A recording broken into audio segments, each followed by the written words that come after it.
Ladies and gentlemen, welcome to the Ridiculously Lame Wrestling Show. My name is Tony Squares. As always, I'm joined by Mr. Robert Lentini himself. We talk about the world of wrestling, both AEW and WWE. If you like this show and you want to hear more, help us out. Give us a subscribe. Help this channel grow. We're so close to 1,000, Bob. We're right on the corner. And this could be the Yeah, show that does it, my friend, because there's a maybe. lot to talk about. We'll be talking about the build to Bad Blood in WWE. We'll be talking about what happened at Arthur Ashe Stadium, the Grand Slam AEW, and what's happening with Daniel Bryan. And of course, the first thing we need to talk about is the biggest thing in the world of wrestling. My friend Bob, Mr. McMahon debuted on Netflix, the documentary spanning the life of Vince McMahon himself and everything he's done in the WWE, including the allegations that forced him to leave WWE. And my friend, we made a couple of videos on that show. I made a couple of videos on that documentary. One of them was a short that we put on our channel. And the reason I want to start here is because I made it was a comedy video. I made it out there. I said, after a few episodes, basically I changed. I started as a huge wrestling fan and I ended it, with a blanket over my head, sucking my thumb. I was traumatized by it. It was mostly for comedy. But especially on my personal TikTok and my personal Instagram, got a lot of comments on there from wrestling fans saying we learned nothing new from this documentary. There was nothing, no revelations. They were kind of let down by the documentary. And I have a couple of thoughts on that as we break down how we're going to discuss this here. But I did listen to Bill Simmons talking to David Shoemaker on his Bill Simmons podcast. Bill Simmons is the producer or one of the producers of this documentary. David Shoemaker had a big hand in making it. They were the ones that hired the director who directed this documentary. He directed the Tiger King documentary. He knows what he's doing with this. And they said in that interview a couple of things, but the one that stuck out was, we made this not necessarily for the guy like you and me who know the world of wrestling. They made this so like your mom, the pizza guy, the police officer, the lawyer, the mayor, they could all watch this and learn about Vince McMahon from start to finish. So they did do a lot of stuff that, maybe Dark Side of the Ring or various other podcasts or stuff me and you have heard reading Dave Meltzer. We already knew some of these details, but a lot of people did not. And I really enjoyed my time watching this. I don't think it was as, didn't stop the world as much as I thought it was going to. What were your initial reactions, and overall, did you enjoy the viewing experience of this documentary? Yeah, I mean, I enjoyed the documentary. I just think that it didn't get into nearly it. I think, like, if we're going to talk about what was wrong with it, like, if I could just give that, I want to talk about that right now. I think the timing of this sucked because there is an active, ongoing investigation with Janelle Grant, and she's not interviewed. Like, that there's missing, and it's just like at the end we finally get to it. At the last 15 minutes of the documentary is what I was waiting for 5.5 hours for. Yeah. To be honest with you. But if you didn't, like, if you treated this just like a Vince McMahon documentary and learning about the wrestling business, it's great. Yeah. But if you're going into it without, which I was kind of going into it because I write about this all the time. I'm looking up court documents. Never thought I'd be doing that when I applied to write about wrestling, that I'd be looking up court documents for 5 hours a day. But that's what I'm invested, because I want to know what happened. I think this guy's a monster, and I don't care about his backstory as much. I'm glad I watched it. I know a lot that I didn't know before getting into this. I don't have any sympathy for Vince McMahon, but maybe some empathy, learning about his childhood and about how he's become the man that he is. But yeah, the timing was my number one issue with it. There's so much else going on right now. I don't want to learn about the Montreal Screwjob. I already know about it. I don't want to be watching that right now. It was like, maybe in 10 years this would have made sense, or 10 years ago. But right now, it was like, we're talking about the Montreal Screwjob right now for a full episode. I couldn't believe it, but it makes sense. They did not set out to make a documentary about Vince McMahon's sex scandal. It happened in the middle of it. Yeah. So that's what happened to this documentary. No, Bob, I'm right there with you. We were going to start this conversation after this sort of initial, like, hey, how'd you feel discussing what was the fatal flaw of this documentary? I mean, I don't think it was a letdown, but it wasn't, what we all expected. And by the way, speaking of what we all expected, do you think Vince knew what was going to happen when this documentary came out? He undoubtedly saw it. WWE undoubtedly saw it because they were part in making this. They didn't have final cut per se, but they definitely saw these beforehand. And here's me, conspiracy Tony, coming at you, because when Vince McMahon came out and immediately had a statement saying, I disavow this documentary. They took stuff against my will. They edited stuff. They're coming after me. He tried to buy the documentary so it would never get released. I think that got the wrestling community going. I can't wait to watch this. This is stuff Vince doesn't want me to see. This is going to be some dirty shit out there. And do you think he knew what this documentary had, and it really was nothing new? So he put it out there and wrestled. Like, he raised the stakes. He oversold. He overbooked the arena. Like, you know what I mean? Like, he knew Yeah. the show was going to disappoint if he put that out there. I think that was a little bit of Vince still playing the game out here. But we were going to talk about what the fatal flaw of this show was, and you said it was the timing, and that was mine as well. I said my line I was going to say is this came out in 2024. If this had come out in 2028, it would have been perfect because we would have known a lot more about this stuff. So instead of saying that, and I completely agree with you, I'll go to my sort of secondary fatal flaw in this, and it comes to, if this is what they were breaking down, this is how they were going to tell it. They were going to tell the story of the Montreal Screwjob and everything else for the non-wrestling fan.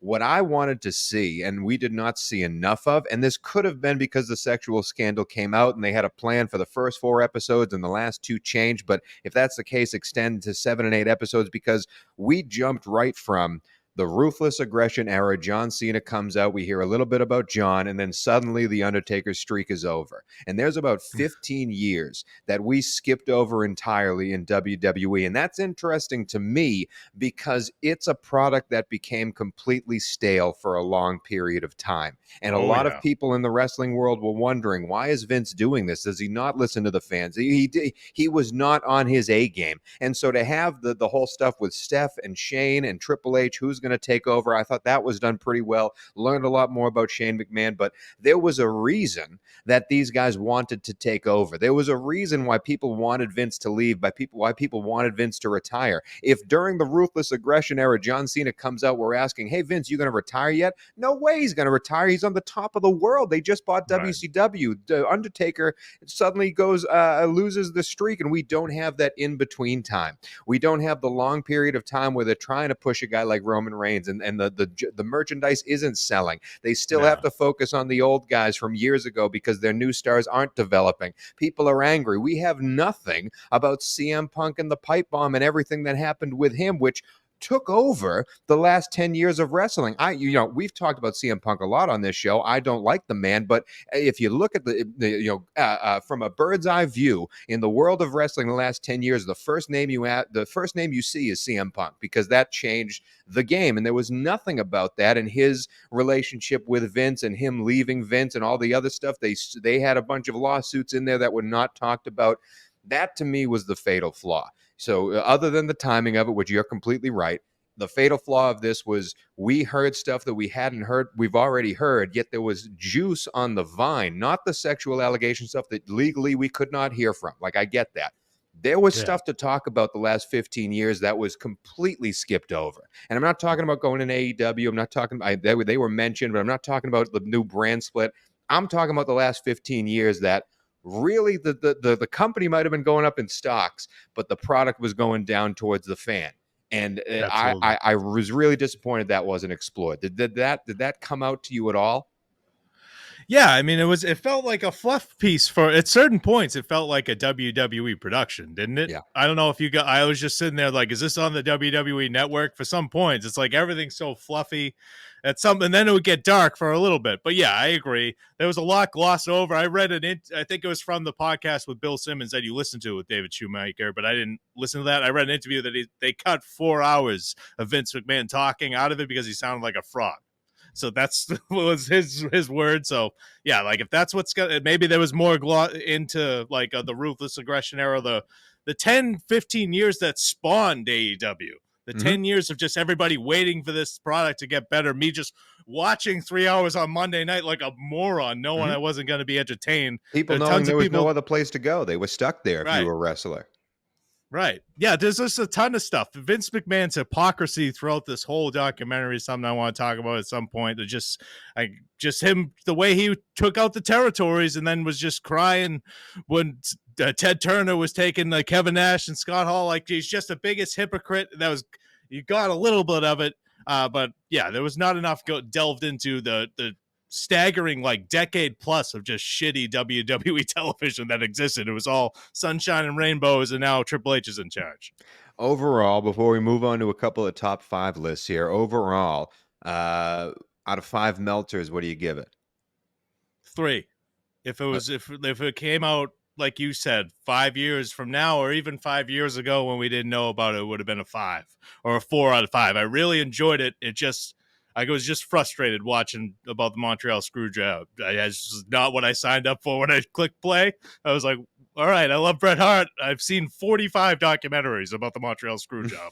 I didn't need another one. So 3. Yeah. It's still worth a watch. Absolutely. The last 2 episodes, I'm going to get into Shane McMahon in his just broken about his father. You could see throughout this whole thing, just there's a lot of really good stuff in here, but it's just a lot of fluff too. Yeah. No, I'm right there with you. 3.5 Meltzers. Yeah. So on this documentary, there were a lot of people that they talked to, and I was surprised at some of the names that came forth. So I want to do a little bit of top 5s here. Who were the top 5 interviews that you saw? They might have been moments, they might have been people, they might have been throughout the whole entire series. It might have just been one episode. Who were the top 5 people that stuck out to you? Let's trade off here, Bob. Who was out of all the people that talked? Who was the one that entertained you the most? That you were maybe to learn something, maybe enjoyed watching, just enjoyed their perspective. Who was the number one for you? This is shocking. I'm going with Dave Meltzer, the Uncle Dave. Dave Meltzer I thought he was brilliant in this, and I'm not blowing smoke. Yeah. When they were doing that, like 93,000, I forget what event they were talking about. Bruce Pritchard's at 93,000 fans, just 93,000. And Dave Meltzer, it was actually just 78,000 people there. I don't know why. Like, he was just he was great. He was bringing levity to everything. But Vince McMahon always is just lying. Always. Just everything is a lie. It's unbelievable. Bruce Pritchard is petrified to say anything bad about Vince McMahon, and Paul Heyman's always cutting a promo. He just can't talk to Paul Heyman, apparently.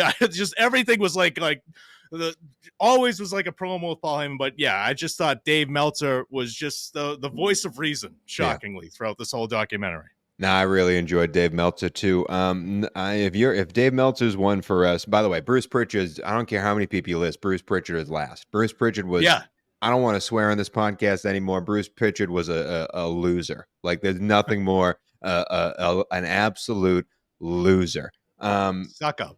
Number 2, I'll go with, honestly, Vince McMahon himself. Every time Vince was on camera, I was glued to the TV. And yes, he was selling the whole time. He was lying at points, but I thought the documentary did a really good job of subtly catching him in his lies. And the way they sort of layered each person's conversations, and then it cuts back to Vince and giving a little look. And it might have been some editing, that might be a look that he gave 7 days ago, but they're cutting it at the right time. Absolutely. But I thought we saw a lot of sides of Vince McMahon that we had not seen before. And again, they might have been, an act. But I thought, Vince, considering it's 2021 and considering how old, when it was interviewed, considering how old that man is, he's still, like, he could tell me so many stories still, even though he's an absolute evil man. I'm not talking about that. I'm just saying he could read me a book and I'd be entertained. I don't know if I could look at him for more than like 45 minutes. Seriously, his face is melting off. I don't know what's going on.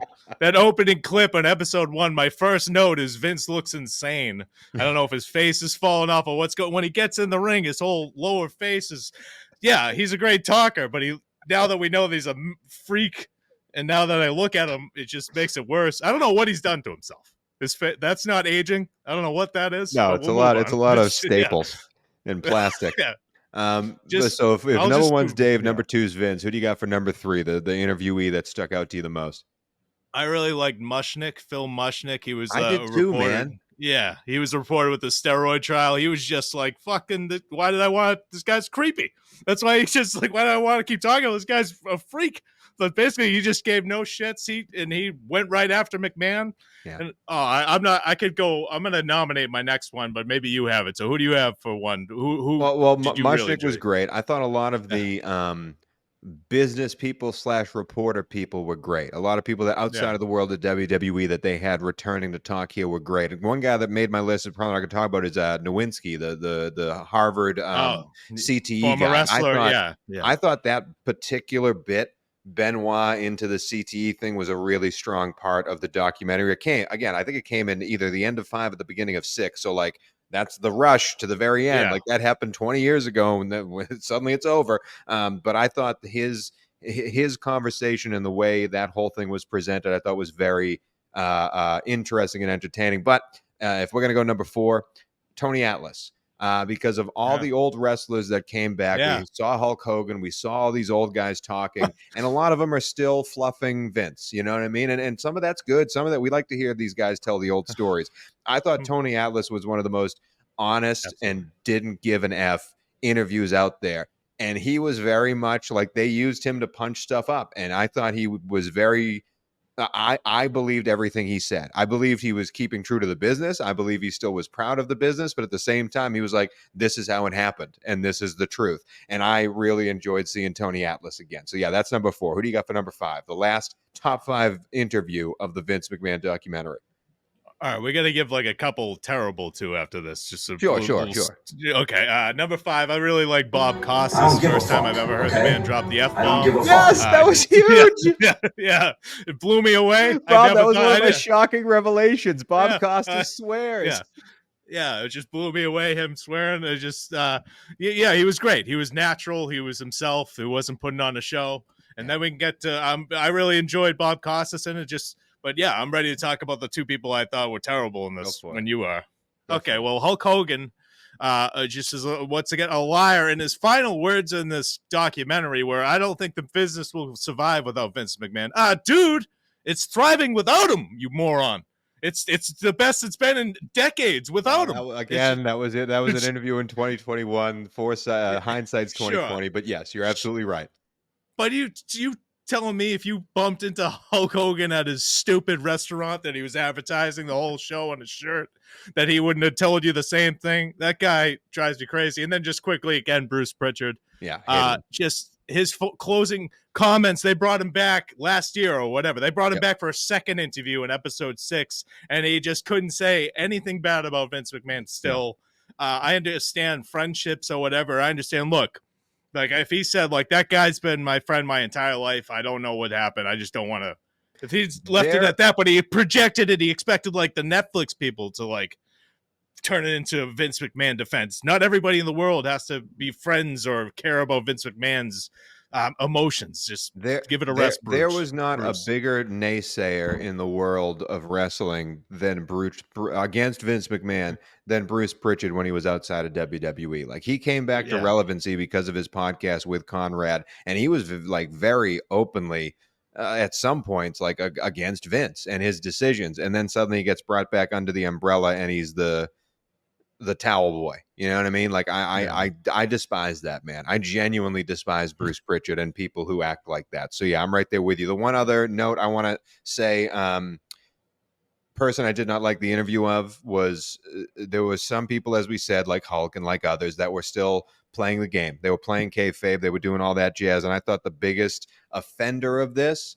was the disparity and the difference between Shane McMahon, who was real, and Stephanie McMahon, who was somehow still selling Vince McMahon the generational person. I thought everything Stephanie said I did not believe. I did not agree with. I did, like when she's talking about how she came out and she had to do all these very openly sexual things, her very openly, and how that was weird. I mean, again, she doesn't have to talk about this. It's her prerogative. I'm not saying she has to open up, but every time she talked, I was like, well, that's kayfabe. That's the act. Like, I'm not, this isn't a real interview. And Shane, on the other hand, I felt was very genuine. So yeah, Stephanie to me was a big disappointment. The one thing, the one thing I will give Stephanie credit for is when Vince McMahon came back, they even mentioned that she got out of the company right away. Yep. She had wanted nothing to do with him. So, but Shane McMahon was real in this. You could tell he was just that moment where like they talked about him when he faced the Undertaker, and that moment backstage with him and Vince hugging. You could tell he was just desperately trying to seek that moment his entire freaking life, and it's probably broken him. And he was he could tell. I just watching that interview, I was like, this guy's just totally just broken over his father. Like, and he's no amount of money in the world can fix that. Like, that's just everybody has these issues that with their parents or whatever, but that you could just tell it's just a simple thing. He just wanted a pat on the back for 45 years and never got it. Like, it Yeah. just sucks. No, I I felt feel bad you. for him watching it. But there were a lot of good interviews, man, and I'm happy we went through that list. Yeah. There were a lot of people during this documentary, however, that did not make the cut. I'm sure they reached out to some people, but there were some names, some voices that I know I wanted to hear in this documentary. And some of it goes off of my idea about how they sort of skipped the 15 years from like Ruthless Aggression to today, the Roman Reigns era of this world. So let's go through, Bob, out of all the people that did not have a voice, that did not do any interviews for this documentary. Let's go top 5. I'll start. Who are the people you wished were interviewed for this documentary? Number 1 to me, undoubtedly, is your boy CM Punk. I don't know how. I mean, I again, the timing of this is weird because it's the end of 2021, early 2022. I'm not sure how that coincides with the CM Punk being in AEW, but if there was any way to get CM Punk in the building here, this had to happen because there were a lot of naysayers in this group. And again, if they're not talking about the Punk bomb and the pipe bomb and all that stuff, then why have CM Punk there? He still has a story to tell about this man, Yeah. and I was yearning for that voice to be heard on this, and I think you would agree. Yeah, it would have been nice to hear him, but they didn't. I thought even more. To me, my number 1 is Jim Ross. It's a random because he worked under Vince McMahon forever, and you can remember they make fun of his. I forget what the cerebral palsy. They made fun of his disease. Like, they humiliated him at any chance they got. They lit him on fire. Kane lit him on fire. He probably didn't want to do any of that shit, but he was working there, and he was the guy, the talent relations before Laurinaitis. Actually dealing with talent. He probably has a bunch of stories from talent complaining to him about how they're treated that I would have liked to see his thoughts on it. That's my number 1 who I would have wanted to see. Anyone else you had in mind? So yeah, we have Jim Ross, we have CM Punk. Number 2 for me is Roman Reigns. He is the face of the company over the last 10 years. And that guy, again, we're not covering that part. That was my fatal flaw with this documentary. We're not covering that part of the world. However, we had so many voices from the past, and yet Cody Rhodes seemed to be the only voice from the present. And I would have liked to hear Roman. I think he means something. I think he matters. I think he is the future if he wants to step forward and do movies and do other stuff. Like, I think he will have a career. I think he will be in our lives for the next 30 years unless he doesn't want to be. Like, I think Roman Reigns is a truly special, an enigmatic person. So to have Roman's voice on this, I think was necessary. And because he was back there for all of it recently. He was back there for all of the Shane McMahon, all of the Stephanie McMahon, all of the Vince McMahon retiring, coming back. Roman was there and was the top dog. If anyone knew what was happening, not to say he's going to reveal anything, but he was in the conversations because he mattered that much. Yeah. So Roman, to me, is another one that I wish was in the process. Yeah, I mean, this is like, obviously you can't interview Janelle Grant, and that's like who anybody like in that headquarters who knows that actual situation. You can't interview Laurinaitis because he's involved in it. I'm just trying to think of, but people like other scumbags that will have loose lips. Ric Flair might tell it. Ric Flair was 3rd for me. Just get him in there. Just have him tell stories. Who knows what you could use? Have a bottle of Woo Energy and some Woo Wings with there and see what happens. But yeah, they I mean, they had pretty much all the people, honestly, that I would want to hear besides like Punk, Jim Ross to me, or Cornette, people like that. Even like Cornette worked with Vince McMahon back in the day. But I think Jim Ross is the biggest oversight to me. And then anywhere we're just naming names. Do you have another name? No, I like Ric Flair, Cornette, and those would be the last 2. Yeah. Yeah, I think those voices could have really spiced up this this documentary a little bit more. I couldn't believe Linda McMahon was in it. I could not believe it. She was actually I don't remember a damn thing she said. I don't know if she said anything really in it, but yeah, there was some missed she's opportunities. Still by his side. Like, it doesn't make relationships don't make any sense, Bob. Money. Why but she would have had it regardless. Divorce and you get half. Like, I don't know. Get it. None of this, nothing about Vince McMahon is relatable when you get right down to it. Absolutely not a damn thing. The way he talks, just not everything about him is just nothing is relatable. But yeah, the documentary, just Oh, and I guess Stone Cold, we should mention Stone Cold's not a CTE guy. I don't know if we mentioned that. I just wanted to throw that a nominee on the worst appearances on this. Hold on. Time out. Take a TV timeout. Yeah. Because I want to go through the lasting impressions from this Vince McMahon doc. What was something, whether it was a story, whether it was a line, whether it was something that came out from this documentary? Again, we're not going to go through shocking revelations because there really weren't any, but maybe something you learned that stuck out to you. What, 10 years from now, when you remember this documentary, what are you still going to remember from it? And as you said, the Stone Cold not being a CTE line is quite a line. Just don't believe in it. And he scratches his head and they move on. It's brilliant. It's not a CTE guy. Don't believe in it. What? Oh, all right. God. All right. Stone Cold. Listen. And go ahead. No, I mean, we're not wrestlers. We don't understand what it takes to get in there. That man has legitimately broken his neck for us, the fans. Yeah. But for him to come out and say, I'm not a CTE guy like that. Out of all the wrestlers that have left us and retired and are still doing things, Stone Cold's one of the only ones that has become better with age. And that line right there was the beginning. Are we into the Stone Cold now becomes Hulk Hogan phase of his life where he just gets old and says stupid shit? Like that might be the beginning, Bob. I hope not. And but one more, my main takeaway, it's kind of a sour note, is just Vince McMahon has a total lack of empathy for all the dead wrestlers in this documentary. Yeah. Just anybody that just clearly just views people as objects to make money or pleasure them. That was just my takeaway is like this guy, just when he talked about, I didn't even remember, like Ashley Mazzaro, that story. He just brushed it off, the Sable lawsuit. Oh, she came back to work. She sued you for $110 million. And then the first thing, he's trying to sleep with her on camera again. I have to go back and watch all that stuff I loved as a kid with this lens, this perspective, because I think it's going to be really an interesting experiment for me. Yep. And I also thought Trish Stratus was a really interesting voice in this. Yeah. I just didn't believe a word she said when she was talking about the walking like a dog segment and how afterwards, like, what's his legacy? Well, he's like a father figure to me. I'm like, what are you? What? I don't understand it. I don't understand it at all. Trauma, I guess. I don't know. It's so gross going back and watching that storyline. It's like you can excuse away as wrestling, but he was just drugging Linda McMahon's storyline and making out with Trish Stratus in front. It was just crazy. It's creepy as hell watching that now. Yeah.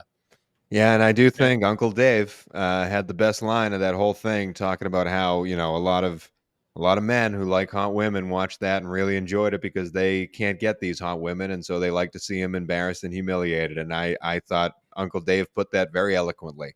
Yeah, that's right. Again, we're not a Dave Meltzer podcast. We have a lot of things we don't like about Dave Meltzer, but again, I think he's the MVP of this Netflix doc. Before we sign off, Bob, on the Netflix side of things, on Mr. McMahon, is there anything else you want to say about this documentary? Sort of a final note here. Yeah, I guess just as a wrap up, he seems to truly be like a psychopath to me, like an American Psycho Christian Bale type character, that old movie. Like you ask him a basic question, it's like, what's your legacy? And he'll just ramble and I don't have one. I don't know who's the real me anymore. He can't answer a fucking question. That was the biggest lie ever told. Sorry to interrupt you. And also, just another thing is just John Cena asked to describe Vince McMahon's legacy. He says, I don't think I'm the right guy to talk about that. What? He made you. He was your boss for years. Answer the question. There's a lot of guys in this. I lost some respect. Like, not like I don't think Bruce Pritchard should burn in hell or anything crazy. I just lost a little respect, like a little where's the balls here to say something so you don't look like a clown. And I thought Cena kind of looked like a clown during this too, because he's never said a critical word about Vince McMahon. Well, Cena is, out of all of them, probably the best. What's this word? Like he's the best politician out of all the wrestlers. Yes, I think. Absolutely. And so As with him always saying, has been. again, he's doing that interview in 2021. And what's Vince McMahon's legacy? If you get John Cena on there saying Vince McMahon is the best blank in the world, that's used against him at a later date. And John Cena knows where the bodies are buried in that company.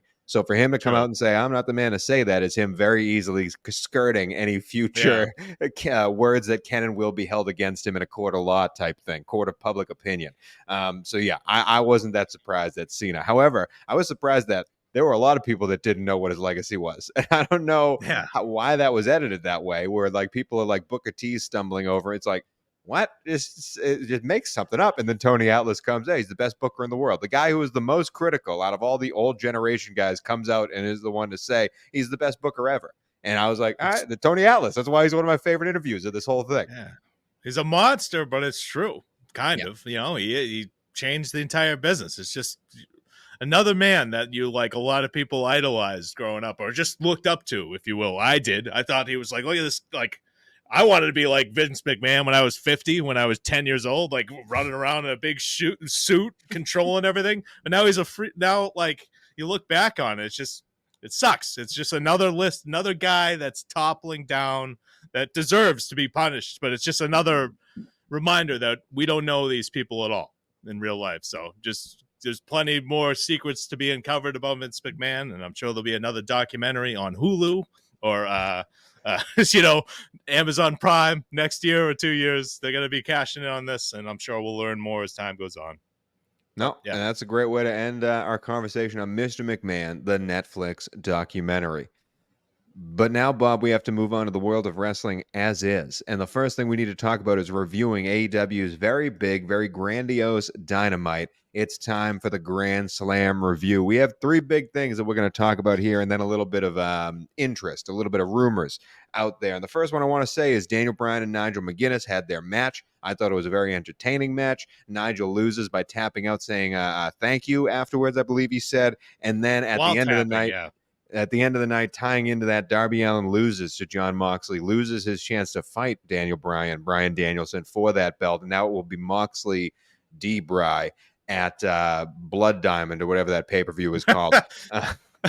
What's it called? Wrestle Dream. It's the exact opposite of this Bad Blood. And Wrestle Dream is supposed to be this joyous thing, not people dying to get diamonds in a foreign land. Like I don't know. It's a great pay-per-view name movie. Still haven't stuck with me, but I have to say, out of that whole thing, the D-Bry Nigel match, the Moxley Darby match, and now we have Moxley D-Bry. Anything stick out to you? Because I have one sticking point from this whole thing. Yeah, I don't understand why. I don't understand why Darby Allin won a title shot not to get it.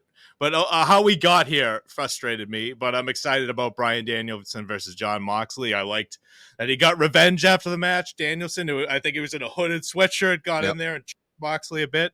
Glad it wasn't a plastic bag like last time. Weird that Yuta didn't come out and it was just some randos that came out to help Daniel Bryan fight off the rest of them. Very weird, yeah. But I'm excited about the match, and I enjoyed Nigel McGuinness versus Bryan Danielson. Happy for Nigel. Years away from the ring, I thought he delivered. And I liked the finish, him thanking him while tapping out, just saying, like, thank you for this match. I liked it. So overall, the opening match and the main event of the show, I enjoyed. Yeah. The one sticking point I have is I will absolutely buy AEW Wrestle Blood Dream because of Moxley versus Bryan Danielson. Like, that has sold me. I want to see that match. However, with this new Moxley character, with Bryan Danielson having the belt really for a short amount of time, I think we rushed this. And I know there's a couple of weeks till that pay-per-view, but I truly think that we could have kept these guys separate for a lot longer. But why couldn't we just do Bryan Danielson versus Darby at Wrestle Dream and then Moxley attacks after the match? That's yeah. And also I think Bryan might truly drop this belt because it's time for him to get that surgery. Like, that's the only reason I have into them pushing this as fast as it is. But yeah, I'm excited for it. Don't get me wrong. I am excited for it. But again, I think it's a little bit too fast. And I also thought this Nigel Bryan Danielson deserved a pay-per-view match instead of just throwing it on the beginning of a Dynamite, as good as it was. Another really good match that this should be a Dynamite match. Like, this is a great Dynamite match. A screwy finish, builds to the future. We have both sides sort of like building their characters. A really fun, entertaining title match on TV. Young Bucks versus Ospreay and Kyle Fletcher in a tag team match. Fantastic match. Don Callis comes in, tries to do the screwdriver. Will Ospreay stops Fletcher from doing it. This damn screwdriver is in our lives longer than CM Punk versus Drew McIntyre. But overall, Bob, were you entertained, and are you excited about the future of Ospreay and the Don Callis family? Yeah, yes and no. I'm tired of the screwdriver thing. I'm tired of Don Callis, to be honest with you. Like it's just the Will. I don't know why. He's okay. It's okay, but I like when they can't decide whether he's a babyface or a heel. Yeah. Then it's annoying as a viewer. But yeah, the Kyle Fletcher versus Will Ospreay, that's the future of your company, pretty much. You better make this work. You got to make Kyle Fletcher. He took the pinfall here. I understand it, but he's going to lose to Ospreay too, I'm assuming, but he better look good, and he better come out of that match better than he was before, because we've seen too many times where, Powerhouse Hobbs or whoever, an insert guy who's supposed to be star here loses match and disappears. I don't want that for Fletcher. I think he's the real deal. I do too. He can go in the ring. Will Ospreay is 1 in a million. Like it's all about presentation with these guys. It's all about making it into stars. We know Will Ospreay. Will Ospreay is like, he's genuinely generational. But if you took Kyle Fletcher, because there's a lot of conversation about Daniel Garcia right now, will he, won't he stay in AEW? They were going to have him go over MJF, and then because he didn't re-sign, he lost to MJF, and now he might go to WWE or whatever. If Daniel Garcia, to me, and we've talked about this before, I like him. Don't get me wrong. I don't think he's in any way going to sell out an arena at any point of his career. And I think he's very entertaining, but he's never going to be more than a mid-card guy to me. If that was Kyle Fletcher, if we were talking about that with Kyle Fletcher, and like there was rumors Kyle Fletcher might leave for WWE, I'd be genuinely like, it's fucking rocked for him. Like, I'd be pumped for he's going to be awesome wherever he goes, because I think his size, his build, the way he wrestles, the way he talks, I think he has it all. And I'm excited. If AEW keeps him around and builds around him, I think it's a very, very good thing to do, because I'm with you. I think he has a chance to be a true star here. Speaking of true stars, Prince Nana might be on the outs, my guy, because MVP came back and directly came after him, saying he's going to make business good, or whatever the little line about the Hurt Business was that he said at the end, Hurt Syndicate, or whatever we're going to call it here. We have MVP debuting in a very awkward debut where he's just coughing on the microphone before he comes out. But your boy's back in AEW. Are you excited? I'm excited. Isn't that the most genuine reaction you could have to that? Like, just an audible sigh and a head nod. Like, you're kind of excited, but no, it doesn't make a difference. Like, it's MVP. He's a good hand. I don't know. He's 50 now. He can be a good manager. Yeah, never put him in the ring. Well, he's going to be wrestling in GCW. I don't know what's against Josh Barnett, but whatever. But I don't. Out of all people to have an MVP want to go after, it's not Swerve Strickland to me. He's all set with Prince Nana. Why are they screwing with that? I don't want that, but we'll see where this goes. Well, maybe that's the first feud, Swerve versus the emerging Bobby Lashley. I guess. Emerging Bobby Lashley.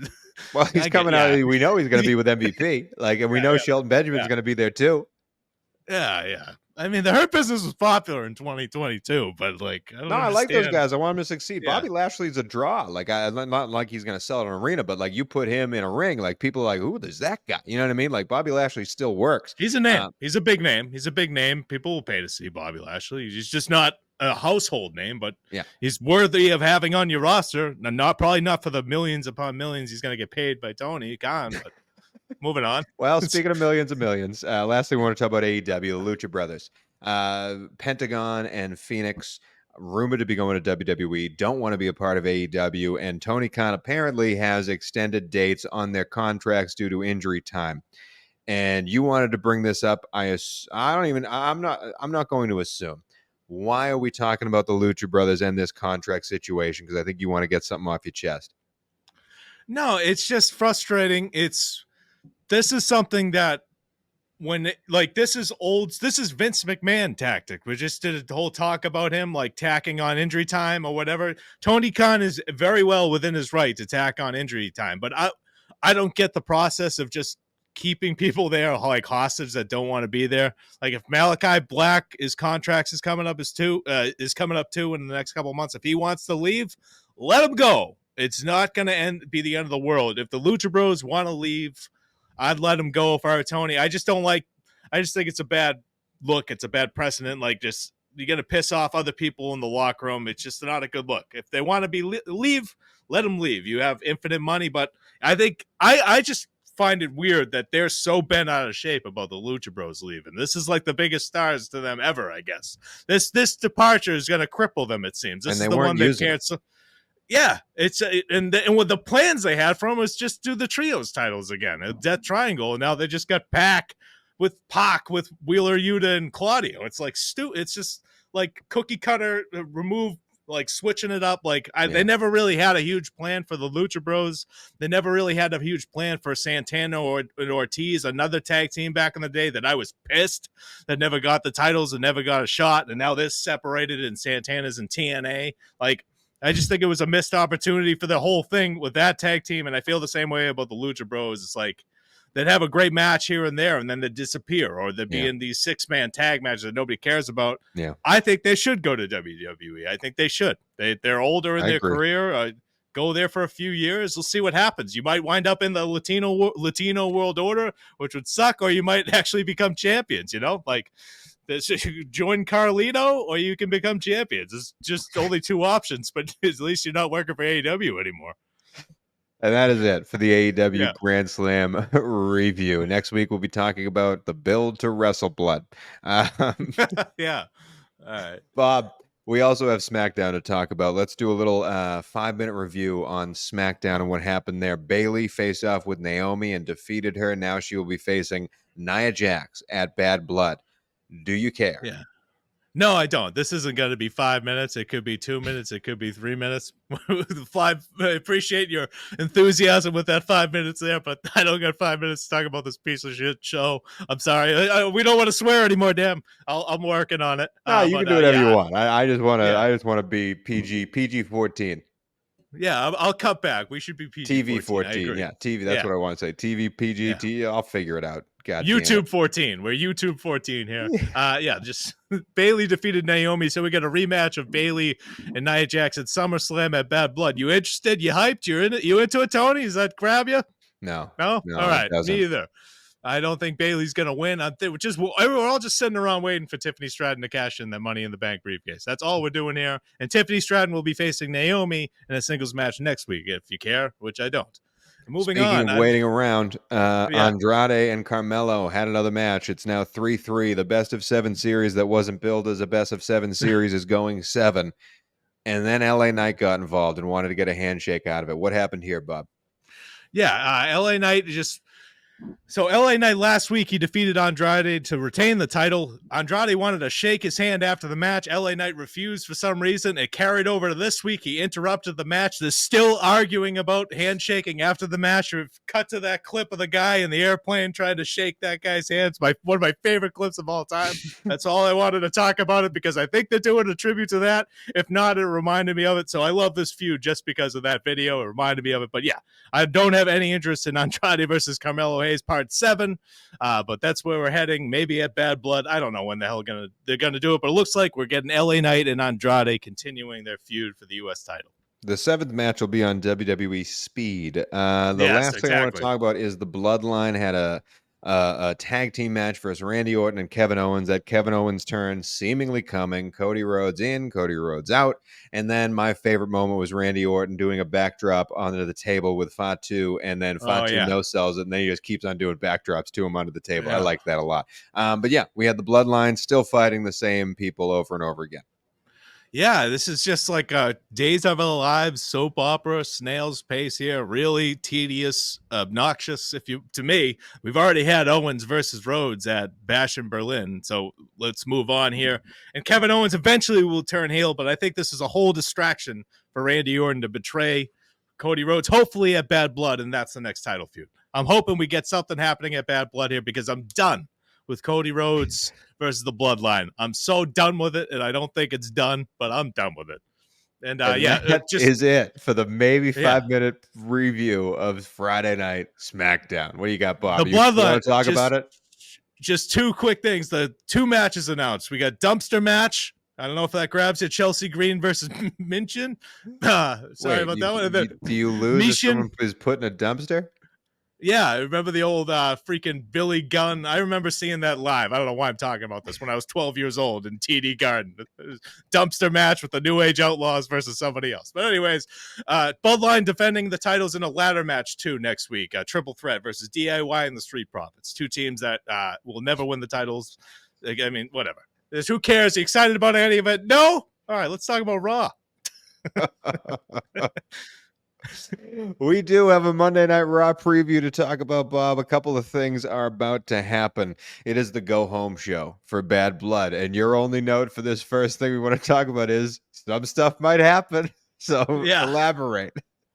Yeah, I just want 5 things you need to know. This is the last episode of Raw before Bad Blood on the Go Home Show. Something crazy always happens. So tune in if you're not going to tune in. It's the Go Home Show. It's a huge factoid. Everybody needs to know it. It was worthy of putting on that list, worthy of being number 1 there. That's number 1. You have number Yeah. 5. I'm going to have number 2 because this is the thing that would sell me. The last monster standing match, or however they're promoting it, Braun Strowman versus Bronson Reed. Yeah, this is the last monster standing match. Yeah. I really like the way that they've promoted this, and I'm interested to see what happens because they're going to make some viral moment out of this. Absolutely. I'm expecting the ring to break or something. They had that great like Godzilla video promo package. That was great. But yeah. And also CM Punk and Drew McIntyre are going to be on Raw together, if you can believe it, in the same building for the first time since September 2nd, as it's the Go Home Show. It's a big, important show. Everybody wants to be on the Go Home Show. Bob, that's what I was going to get to next. I'm doing it, man. Number 3 was CM Punk and Drew McIntyre, but you said it for the first time in about a month. They're going to be in the same room with each other. And again, thank God, because hopefully this is the blowout for their feud and we never see them interact ever again. But that's number 3. Number 4. The Pure Fusion Collective made the list, Bob. What's going on with the Pure Fusion Collective? Absolutely nothing. They have no plans for this faction whatsoever. They're just wasting away on television. Zoe Stark versus Lyra Valkyria, who was in the finals of the Queen of the Ring tournament and lost to Nia Jax in May, and they've done absolutely nothing with her. So that's a big, hot match. 2 people you don't give a shit about tune into Raw. Singles match. Bob, this is genuine. This is absolutely genuine. If you asked me, Lyra Valkyria versus Zoe Stark, if you asked me which one of them is in the Pure Fusion Collective, I don't think I'd be able to correctly answer. I don't know. I couldn't name you the other 2 members either. I assume it's a 3-member faction. If there's 4, that's news to me. I have no idea what's going on with the Pure Fusion Collective. The last thing, the 5th thing we want to talk about heading into Monday Night Raw, the Judgment Day's Dominic Mysterio, Carlito, and JD McDonough with his big head will face off with the LWO, who is somehow still around. Bob, another match to sell out the arena. Yeah, just another match that I don't know who could possibly care about. Just looking at it, when you look at it on paper, I don't know who could possibly care about it. But obviously, this is just to get to what happens after the match with Rhea Ripley and whatever happens at Liv Morgan. There's got to be a skirmish after. But this match, I can't believe they're advertising it. I would hide in shame if I put that on a card. But that's coming up this Monday night. That's 5 things you need to know before WWE Raw. I hope you all enjoyed it. It's a go-home show. Don't forget. And the last thing we're going to talk about this week is how we end every single show. It's the Gimmicks of the Week. This is when we talk about the things that didn't deserve the bigger spot. And somehow this didn't deserve to be known during the 5 things to know about Monday Night Raw. It's the go-home show. We have 3 gimmicks this week. Debut of the week, as we know, MVP. I'm going to talk scratch MVP. We already talked about it. I'm going to give the goodbye of the week to the FTW Championship. Rest in peace. Hook retired it on Dynamite Grand Slam. Our nightmares are over. Thank God that useless title is gone. Now there's only 35 more of them in that guy. The return of the week has yet to return. It's AJ Styles. Yeah, just absolutely nothing to talk about this episode, but AJ Styles has not been on TV since he lost to Cody Rhodes pretty much at Backlash. So he's returning next week. Shinsuke Nakamura, another guy who hasn't been on TV for months. Maybe we'll get a video package of announcing his return in a couple weeks too. Who knows? But AJ Styles is back. Yippee. And finally, the social superstar of the week. This is normally an award that we give out to someone that made a funny tweet, that got into a little altercation, that maybe made some news on the social media interwebs rather than in the wrestling ring. And normally it's stuff that's, very juicy to talk about. This is well, this is the lowest we've ever gone with this. This is Vince McMahon would love this award this week, because the social superstar award of the week goes to Kathy Kelly and her birthday Instagram post. She posted Yeah. 4 photos of a photo shoot that she did. And listen, again, we're just men. Like I'm not. There is nothing to sell this whatsoever. We enjoyed those photos a lot. If you have not seen them, maybe go in a secret room before you look at them. It literally brought a tear to my eye, Bob. I started singing "It's a Wonderful World." I was doing cartwheels. It was a great time to be me when I saw those photos. That's it. Social superstar of the week, Kathy Kelly. If you're available, my DMs are open. I know you're watching out there, but that is it for the headlines of the week. Bob, we end every week with the Oh, no, that's not. That's the gimmicks of the week. We end every week with the Kathy Kelly's got me all over the But place. I'm afraid Headlines of the week. I've You got do some WWE. bad I do news. AEW. What's the world of wrestling going to be talking about at this point next week? Bob, you go first. well, I don't have one as usual, but I will just say that the Vince McMahon documentary will be not hold everybody's attention that we thought. It's not going to be this huge thing for WWE that they're going to have to overcome and overshadow things. I think it's going to just come and go. I don't think it was the big thing that everybody was hoping for. That's just to wrap up everything. I just think it was a nice documentary about his life. Then the sex scandal was just thrown in there. So I think WWE doesn't have anything to worry about until this goes to court, and then they have a lot Bob, of problems. on your headline, I just looked up the Rotten Tomatoes score for Mr. McMahon. Apparently, the audience score isn't live yet, but what would you guess the critics' score is on Rotten Tomatoes, 0 through 100? Well, I don't know. He's a lot of critics probably on wrestling fans, right? 70%, 70. Jesus Christ, that's right on the 71 is the number. Great guess by you. My Yeah. headline for AEW is to um, coming to Apple TV this November. The Tony Khan documentary, Mr. Khan, done to you by AEW haphazardly as fast as we could Oh to match the God. momentum of the Mr. McMahon documentary. Tony Khan in a neck brace coming to Apple TV right after Ted Lasso. And that is it for the Ridiculously Lame Wrestling Show. My name is Tony Squares. That's Robert Lentini. Give us a subscribe, help the channel grow, and we'll check in now for this week in Ryback.